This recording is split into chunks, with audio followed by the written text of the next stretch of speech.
anlaşmaların dışında hareket etmemiz kurumu sıkıntıya sokar. Bosna için her şeye değer başkanım. Ben cevabımı aldım.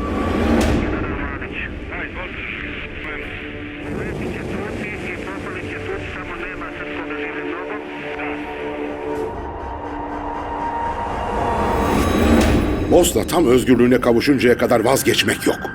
Bırakıp gitmek yok. Türkiye Cumhuriyeti hiçbir zaman soydaşlarını yalnız bırakmadı, bırakmayacaktır. Alija İzzetbegoviç ne demişti? Ve her şey bittiğinde hatırlayacağımız şey, düşmanlarımızın sözleri değil, dostlarımızın sessizliğidir. Biz, sessiz kalan dostlardan hiçbir zaman olmadık. Biz yıllardır bunun için uğraşıyoruz. Katillerin adalet önünde hesap vermesini istiyoruz. Amacımız kaçak savaş suçlularını bulmak.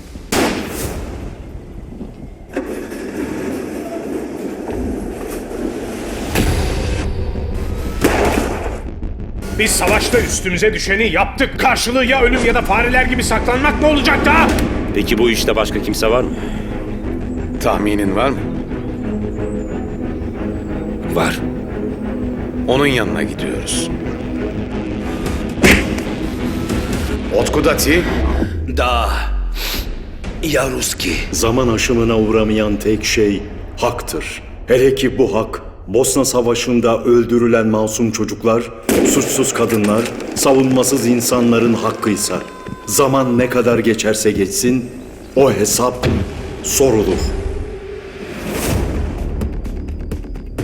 Arkadaşlar, bu teşkilat devletimizin ve milletimizin güvenliği ve savaşta soykırım suçunu işlemiş kişileri adalet önüne çıkartmak için Başkomutanımız Alija'nın vasiyetidir.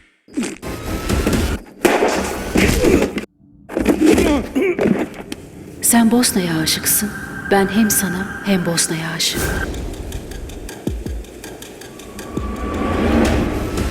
Uopšte nismo plašni da u svaku bitku ulazimo.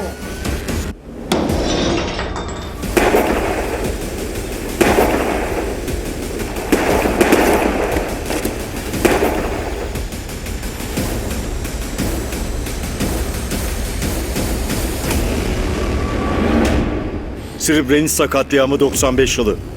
8372 kişi öldü. Benim gibi ailesini kaybetmiş birçok insan var. Bu adamlar daha önce yakalandılar. Ancak tutuksuz yargılanıp kaçtılar.